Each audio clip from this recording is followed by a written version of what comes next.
Donc, je vais vous parler des violences conjugales et de l'orientation vers une filière de soins en santé mentale dédiée. Alors, il n'y a pas de parcours type pour une victime de violences conjugales. Les professionnels du champ judiciaire, de la sûreté, les travailleurs associatifs, les travailleurs sociaux et les équipes soignantes sont susceptibles de rencontrer des victimes. Les portes d'entrée d'une prise en charge sont multiples. Une consultation médicale, un dépôt de plainte, une recherche de logement autonome. Ces professionnels doivent pouvoir accueillir et orienter une victime qui révèle des violences conjugales. Mais il est important que l'ensemble de ces professionnels sachent également dépister quelles sont les victimes de violences conjugales à travers la population qu'ils accueillent. Ce constat nous amène à construire une coopération efficace interprofessionnelle. L'objectif en est un accompagnement global de la victime. Pour aller plus loin, il est nécessaire de dépister toutes les victimes d'un auteur. Un enfant témoin des violences d'un couple parental a aujourd'hui le statut de victime. C'est une réalité aux yeux de la loi, mais aussi pour les soignants. Un enfant victime est, selon la littérature, plus à risque de développer des troubles psychologiques ou psychiatriques. Les acteurs accueillant des mineurs doivent également être en capacité de réaliser ce travail de dépistage et d'orientation. Détecter les victimes, c'est un enjeu de santé mentale, publique en santé mentale. L'Organisation mondiale de la santé, on l'a vu tout à l'heure, a pu déterminer que les victimes de violences conjugales peuvent perdre de 1 à 4 années de vie en bonne santé. Les études révèlent également une augmentation significative de la consommation de consultations, d'anxiolytiques, d'antidépresseurs, d'antalgiques et de journées d'hospitalisation comparativement à la population générale.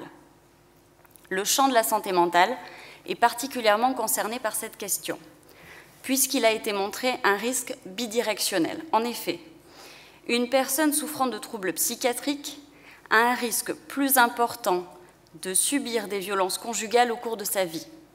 Et une victime de violences conjugales a plus de risques de développer un trouble psychiatrique. On retrouve fréquemment chez les victimes des symptômes de souffrance psychique, quel que soit le type de violence subie. Violence verbale, violence psychologique, violence physique, économique ou sexuelle. Au premier rang de ces symptômes, on retrouve les symptômes anxieux, dépressifs, les consommations d'alcool, les consommations de psychotropes, mais aussi les idées suicidaires, pouvant entraîner des passages à l'acte suicidaire. Une prise en charge précoce pourrait limiter le risque documenté de survenue d'un trouble psychiatrique caractérisé. L'issue la plus grave étant le décès par suicide. En 2018, on a dénombré 217 suicides imputés aux violences conjugales par un collège d'experts commandité par le gouvernement. Enfin, il est à noter que toutes les formes de violence peuvent conduire à l'établissement d'un trouble de stress post-traumatique constitué. Contrairement aux événements traumatogènes auxquels nous pouvons penser en premier lieu, comme les accidents de la vie ou les catastrophes naturelles, les violences conjugales sont de nature différente. Nous allons parler de 2 types d'événements traumatogènes. Les premiers correspondent à la définition du DSM-5 avec l'exposition à un événement soudain mettant en péril la vie ou l'intégrité physique de la victime dans le cas des violences physiques, dans le cas des violences sexuelles ou dans le cas des violences psychologiques avec les menaces. Les seconds sont plutôt une succession de micro-agressions psychologiques comprenant le harcèlement, les insultes, les humiliations, mais aussi la négation de l'autre. Nous pouvons faire le parallèle avec la classification initialement créée pour les troubles de l'enfant par les Norter, qui distingue 2 types de traumatismes. Une des caractéristiques de la relation lors de violences conjugales est l'existence d'un cycle à 4 phases, toujours présentes et se succédant toujours dans le même ordre, à savoir le climat de tension, la crise de violence, la justification du passage à l'acte violent par l'auteur et la lune de miel. Ce cycle explique en partie les possibles allers-retours de la victime au cours de la prise en soin. Les violences existent au sein d'une relation qui est contrôlée par l'auteur. La domination est permise par la mise en place d'une emprise psychique à travers un phénomène de manipulation mentale. L'emprise psychique, c'est un ensemble de procédés destinés à soumettre l'autre, à le garder et à garder le pouvoir. La manipulation mentale s'appuie sur des processus de destruction de la pensée de l'autre, l'attribution de nouveaux schémas de pensée, cette fois-ci favorables à l'auteur, et dans la manipulation mentale, la victime va garder l'illusion qu'elle possède toujours son libre arbitre, ce qui permet de faire persister l'emprise, même en l'absence de l'auteur. Le pôle Urgence Médoc-Arcachon, à fort de l'ensemble de ces constats, décidé de mettre en place un dispositif adapté aux victimes. Le but n'est pas la prise en soin de toutes les victimes de violences conjugales, mais la prise en soin des victimes de violences conjugales présentant des symptômes ou des troubles psychiatriques. Un dispositif de soins adapté a pour objectif la diminution de la morbidité, avec une prise en charge précoce pour prévenir les troubles psychiatriques caractérisés, et, s'il existe un trouble psychiatrique constitué, la limitation des facteurs de résistance ou de récidive. Nous avons au sein du pôle proposé une formation spécifique des professionnels, notamment à la rédaction du certificat médical initial et à l'identification de l'emprise et du cycle de la violence. Une procédure de dépistage systématique est active sur l'ensemble du pôle, et ceci dès la première consultation. Ainsi, les premières analyses de résultats révèlent un dépistage positif à la question « Avez-vous déjà subi des violences au sein de votre couple au cours de votre vie ?» pour 22 à 25% des consultants au CECOP.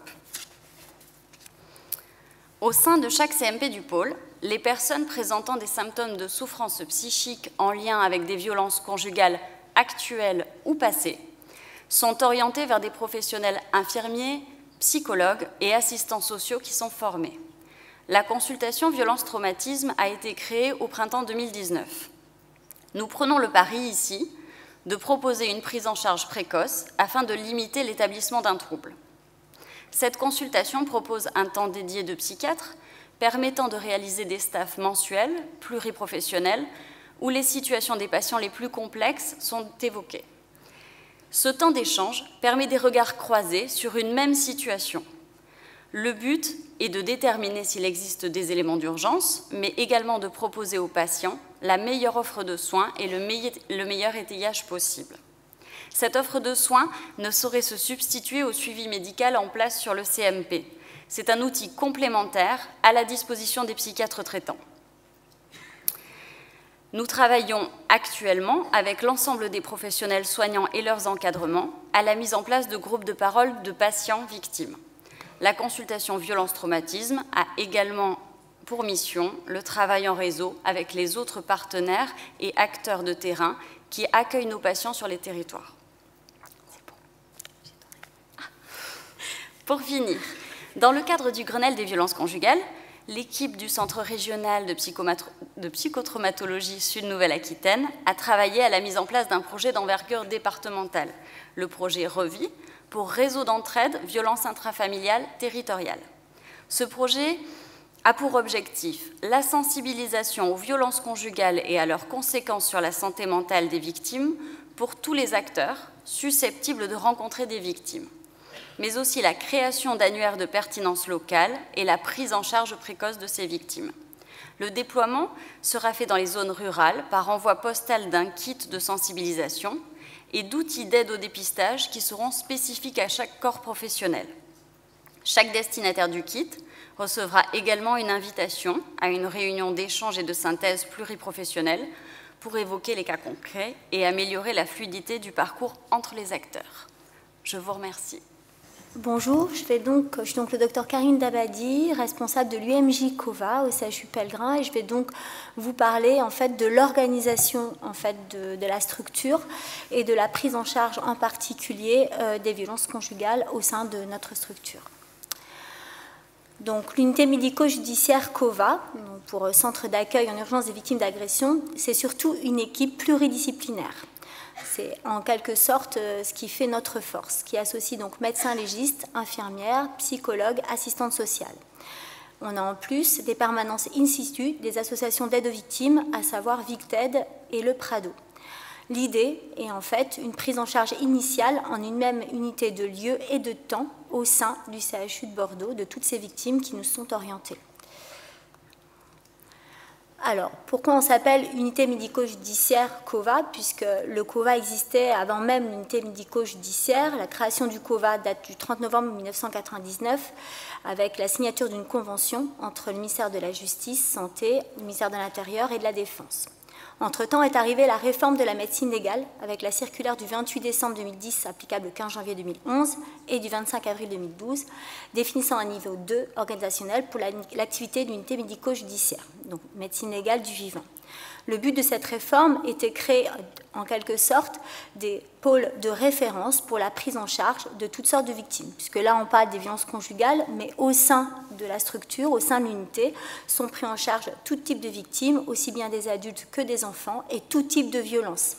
Raison pour laquelle c'est extrêmement important effectivement qu'on puisse être un des maillons de la chaîne de la filière du psychotrauma.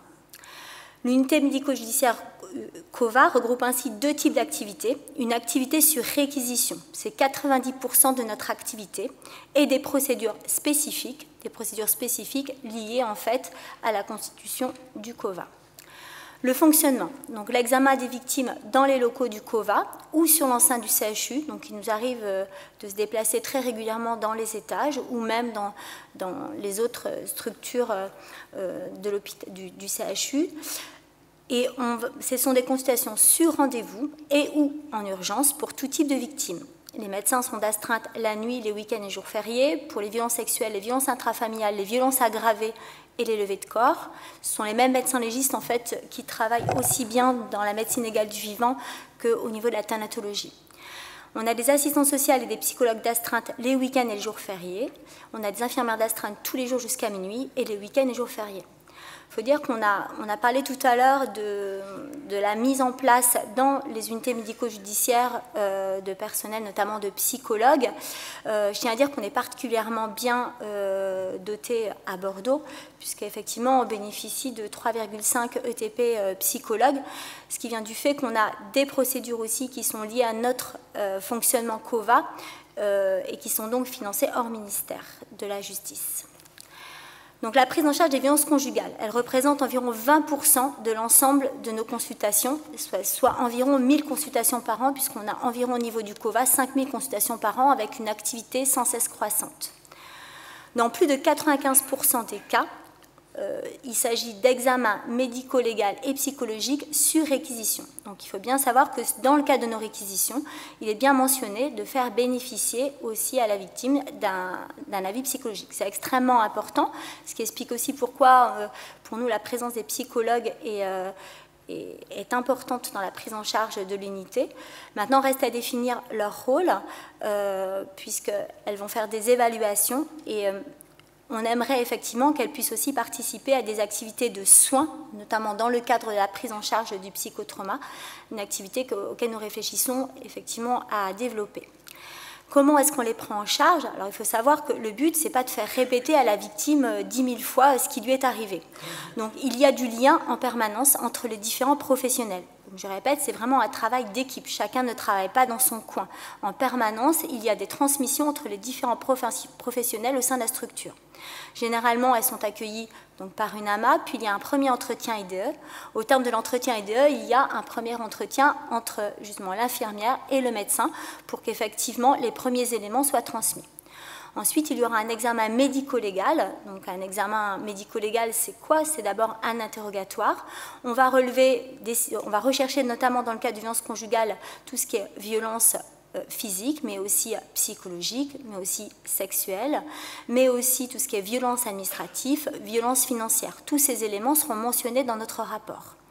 On fera éventuellement des prélèvements en fonction effectivement du type de violence et sera suivi d'un entretien psychologique. Alors c'est plus ou moins parce que bien évidemment, si la victime ne veut pas de cet entretien psychologique, on ne pourra pas lui imposer. Et aussi, ça dépend aussi de est-ce qu'elle en a besoin à ce moment-là. Donc il y a de notre évaluation et il faut d'abord effectivement l'accord de la personne. Puis un entretien avec l'assistante sociale, si c'est nécessaire, plus ou moins un entretien avec l'association d'aide aux victimes présente. Au terme de cet entretien, nous allons rédiger un rapport médico-légal avec une ITT. Une ITT, c'est quoi? C'est l'incapacité totale de travail, le travail étant la capacité à effectuer les gestes de la vie courante, si bien qu'un enfant ou un vieillard ont droit aussi à une ITT. On évalue le retentissement physique et le retentissement psychologique. Alors c'est extrêmement important. Il faut savoir que les rapports des psychologues font partie intégrante de nos rapports médico-légaux et qu'on se sert effectivement de cette évaluation psychologique pour fixer notre ITT. Ce qui veut bien dire qu'il faut qu'effectivement il y ait du lien entre nous pour qu'effectivement quand on rédige notre rapport, on puisse tenir compte aussi de l'avis des différents professionnels. Au terme de cette prise en charge, on va effectivement travailler, on ne travaille pas tout seul, on n'est qu'un seul petit maillon de la chaîne. On est effectivement un lien avec la justice du fait qu'on travaille dans ce cadre-là sur réquisition, mais on travaille surtout aussi avec les associations. On ne fait pas de suivi dans cette structure, donc on travaille avec toutes les associations extérieures et les différents partenaires. Pourra être mis en place, par contre, directement au niveau de l'unité, des hébergements en urgence, notamment pour des personnes pour lesquelles on sent qu'elles sont en situation de danger imminent. Et bien évidemment, on signalera cette situation et on mettra en place un hébergement en urgence. On a réfléchi et on s'est dit, on ne peut pas notre rôle ne peut pas se limiter effectivement à ça. Je pense qu'on est une plateforme d'écoute. On a la chance d'être une équipe pluridisciplinaire et effectivement, on doit participer de façon active à un repérage des signes de gravité et des détections de risques de passage à l'acte du conjoint violent. Dans ce cadre-là, on met en place progressivement une procédure pour laquelle une convention a été signée entre le parquet, le bureau d'aide aux victimes et le CHU Pellegrin de Bordeaux en juillet 2019. De repérage justement de ces différents signes de passage à l'acte. Alors de quoi on s'est inspiré? Alors j'ai travaillé effectivement pendant 6 ans aux Antilles avant de prendre mes responsabilités ici au niveau du CHU de Bordeaux en 2018 et on avait déjà réfléchi à effectivement une procédure spécifique. Donc on s'est un peu basé effectivement sur cette procédure pour laquelle on a fait quelques modifications. L'idée en tout cas de cette procédure qu'on avait mise en place aux Antilles, on était quand même passé d'un taux d'homicide de 16% à 0, en faisant effectivement le repérage de ces signes de gravité, en faisant des signalements directement au parquet, et le parquet mettait en place des procédures spécifiques, ça permettait effectivement d'activer en tout cas la procédure judiciaire.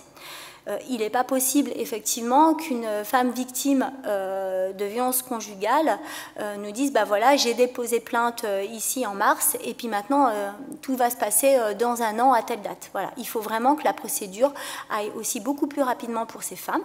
C'est très compliqué pour elles de déposer plainte. Généralement, on les voit après de multiples mois d'évolution des violences parce qu'effectivement, ça ajoute ce mélange et l'emprise et encore les sentiments et surtout la peur de ce qui pourrait leur arriver, de ce qu'ils pourraient faire, la peur de l'avenir, la peur pour leurs enfants.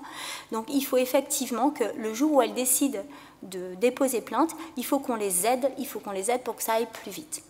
Alors cette procédure, on va la débuter là très prochainement, de relevé systématique de ces 10 items. Ces 10 items, donc, on les a retrouvés en faisant une revue bien évidemment de la littérature. On était parti aussi d'une étude qui avait été faite en 2010 dans l'UMJ de Pontoise. On les a un petit peu réadaptés. Donc, ces 10 items sont l'intensification récente de la fréquence et ou l'intensité des violences, aussi bien physiques et psychologiques, la répétitivité au cours des 12 derniers mois, l'ancienneté de ces violences, une séparation ou un divorce initié par la victime avec des accords du conjoint, des menaces verbales de mort ou de suicide de la part de l'auteur des violences, menaces et ou violences avec arme, présence d'une arme à feu au domicile. Cet élément est très important. Alors on pourrait se dire pourquoi c'est à nous, dans une unité médico-judiciaire, d'aller faire cette enquête, de savoir s'il y a une arme ou pas. Pourquoi? Parce qu'effectivement, le but, quand elle vient chez nous, c'est d'établir une relation de confiance. Et je peux vous dire, pour le pratiquer au quotidien, que très régulièrement, une femme sur 3 n'a pas dit dit effectivement lors de son dépôt de plainte que une fois il avait sorti le couteau de cuisine et qu'il avait menacé, parce qu'effectivement le couteau de cuisine, est-ce que c'est vraiment une arme? Oui, c'est une arme. Dans nos homicides, il y en a énormément au couteau de cuisine. Et c'est parce qu'effectivement, si on ne cherche pas cet élément, elle ne va pas le dire spontanément. Donc c'est à nous de le rechercher, parce qu'on sait qu'effectivement, s'il l'a déjà menacé avec un couteau, demain, qu'est-ce qui va se passer? S'il y a une arme à feu, aussi bien un fusil ou autre, on sait très bien que la présence d'une arme au domicile, et les différentes campagnes, notamment aux États-Unis et notamment aux Antilles, pour lesquelles j'ai pu participer, de Rendons les armes, je peux vous dire qu'effectivement, quand il y a une arme, c'est beaucoup plus facile de se saisir que quand effectivement il n'y en a pas, donc c'est un facteur de gravité. Tout ce qui est violence par strangulation et suffocation, donc là, effectivement, il y a des manières de poser la question, parce que les femmes ne réalisent pas forcément ce que c'est qu'une strangulation, une suffocation.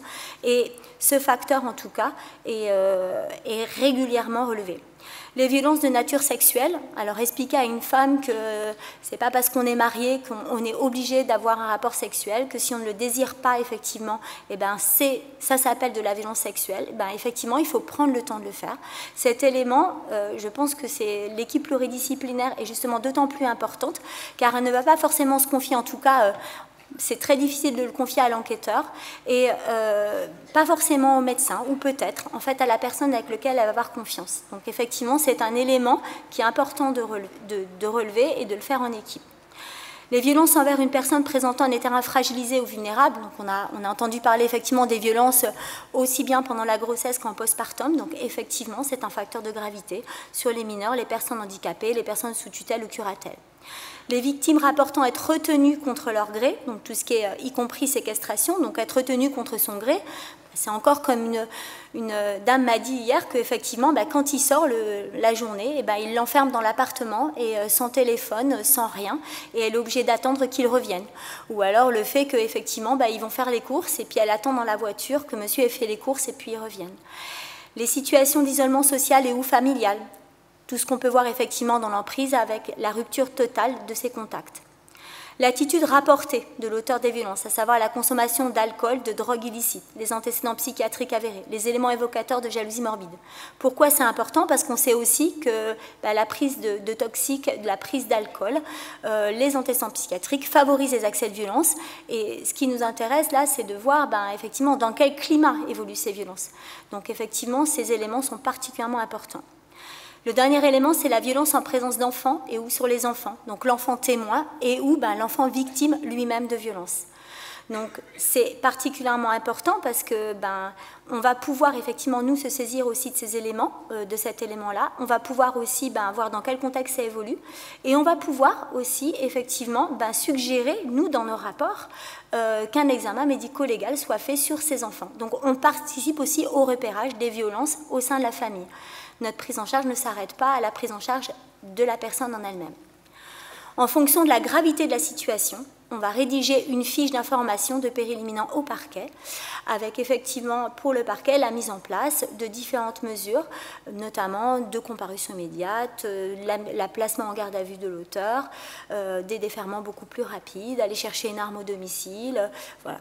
S'y associe effectivement des mesures au niveau du parquet, puisque au niveau du parquet de Bordeaux, il nous a été dit que systématiquement, quand les violences étaient signalées aussi au niveau des enfants, les dossiers étaient transférés au parquet mineur. Donc ça, c'est la prise en charge dans 95% des cas de nos victimes sur examen médico-légal, sur réquisition.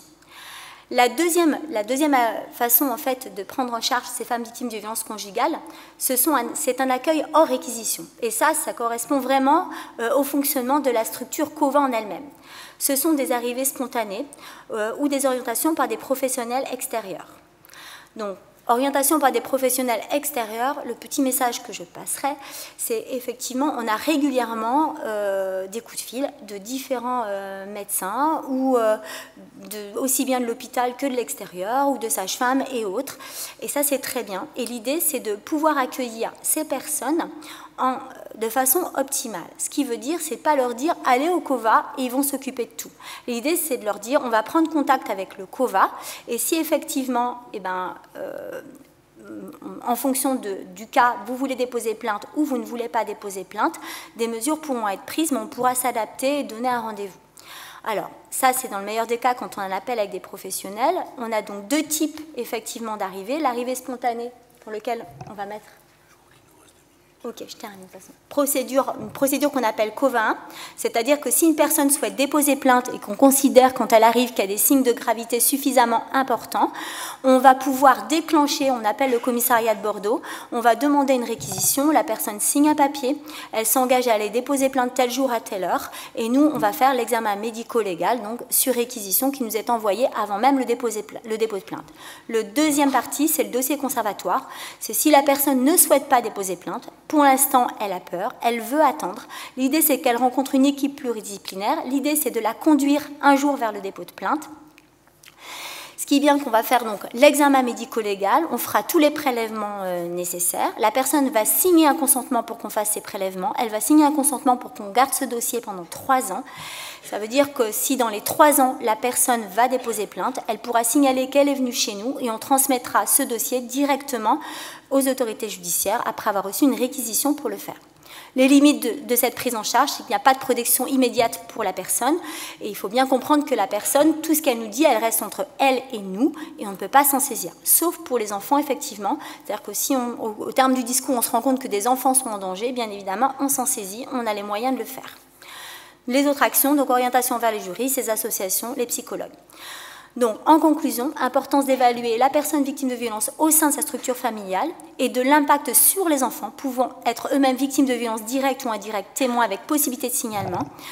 Notre force est donc notre équipe pluridisciplinaire et je remercie vraiment l'ensemble des personnes qui travaillent avec moi car c'est vraiment un travail d'équipe. Et juste pour illustrer mes propos, la procédure qui avait été mise en place aux Antilles, justement, de signalement, avait fait l'objet d'un reportage que j'ai régulièrement en fait, diffusé sur France O, qui s'appelle Coup sur coup. Si un jour vous avez quelques secondes pour regarder à quoi ça peut ressembler. Voilà, je vous remercie. Vous avez parlé au COVA, je crois, de possibilité de venue spontanée. Comment vous travaillez avec les médecins généralistes? Est-ce qu'ils sont attentifs à ce que vous faites? Ils peuvent vous adresser des patients? Est-ce que vous travaillez bien en relation avec les généralistes? Alors, je travaille de 2 façons avec les médecins généralistes, c'est-à-dire que régulièrement, en fait, j'interviens dans le cadre des formations continues avec les médecins généralistes pour leur expliquer justement comment on fonctionne, puisque l'idée, c'est toujours de prendre en charge les victimes de façon optimale. Donc, effectivement, on reçoit régulièrement, suite à ça, des appels dans le service pour nous orienter des personnes victimes de violences conjugales. Donc, on va leur donner les conseils adaptés. Donc, si effectivement, ils ont face à eux une personne qui veut déposer plainte, donc le conseil, c'est de l'orienter vers le dépôt de plainte avant d'aller vers chez nous. S'ils ont face à eux une victime qui n'est pas prête pour l'instant par déposer de plainte, on leur propose un rendez-vous justement avec l'équipe pluridisciplinaire pour justement discuter avec elle, essayer soit de la convaincre vers le dépôt de plainte, soit de faire dans ce cas-là un dossier conservatoire. Voilà. C'est comme ça qu'on travaille aussi bien avec les médecins généralistes qu'avec effectivement des sages-femmes, des gynécologues, enfin toutes les spécialités qui sont possibles, quoi.